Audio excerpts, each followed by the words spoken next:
안녕하십니까. 공병호 TV의 공병호입니다. 애널리스트들은 경제, 산업, 경영 등의 변화 추이를 계속해서 지켜보는 것이 바로 그 일입니다. 직업입니다. 이런 점에서 키움증권의 리서치센터 기업 분석팀의 서영수 이사의 2022년도 경제전망의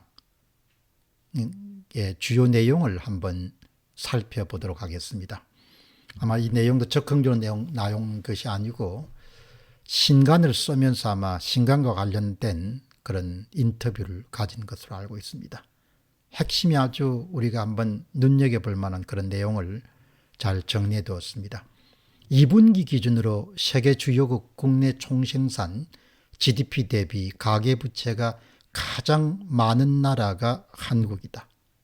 국제금융협회 IMF는 11월 15일 날 세계부채 보고서를 발간하고 세계 37개 주요국 유로지역은 단일 통계 이 가운데서 한국이 104.2%로 국내 총생산 대비 부채가 가장 많으며 동시에 증가 속도 또한 전년 2분기 98.2%와 비교해서 6%포인트나 올라서 가장 빠르다고 발표했다.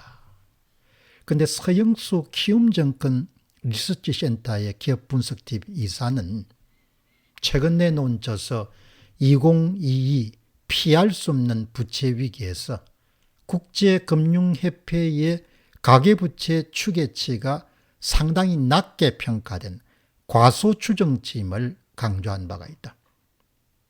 서영수 이사의 주장입니다. 우리나라의 실제 가계부채는 개인금융부채에서 누락된 개인 사업자 대출과 임대보증금 채무까지를 포함할 경우에는 1934조인 국내 총생산 GDP 대비 162% 수준을 기록하고 있는데 그 총액수는 약 3,200억 조 원으로 추정된다.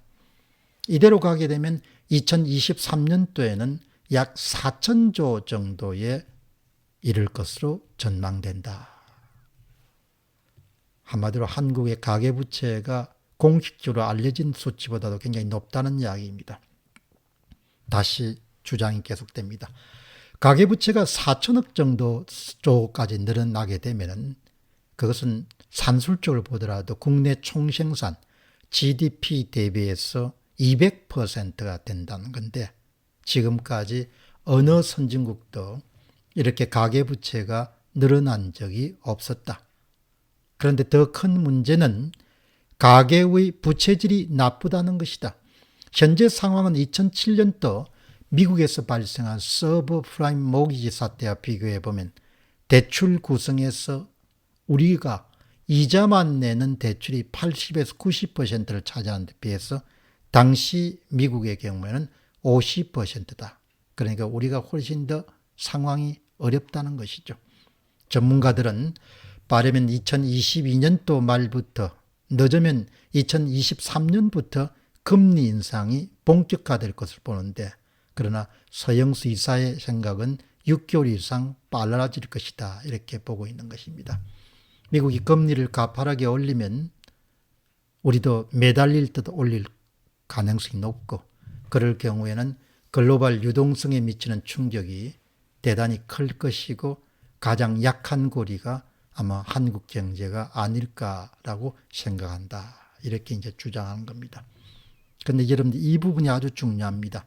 한국은 기본적으로 개방경제 체제를 갖고 있기 때문에 극도의 레버리지가 사용된 상태에서 외부 요인에 의해 충격을 받으면 폭락이 올 수도 있다.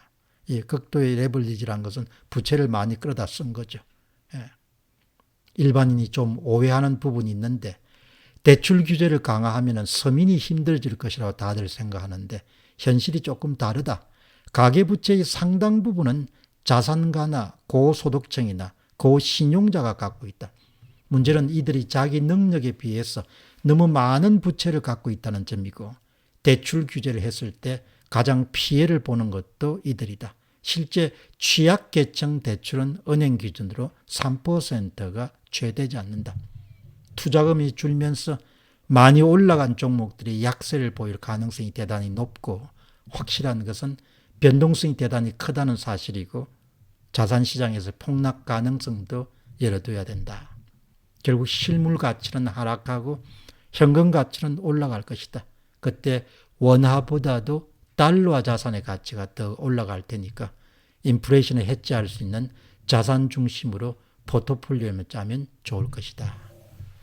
그러니까 이 애널리스트들은 좀 더 종합적으로 계속해서 실물 경제 흐름을 보는 사람들이기 때문에 이런 뭐 경고를 100% 수용할 필요는 없겠지만, 저는 상당히 설득력 있는 그런 미래 전망이다 생각해서 여러분들에게 긴 내용을 압축해서 한번 전달해 드렸습니다.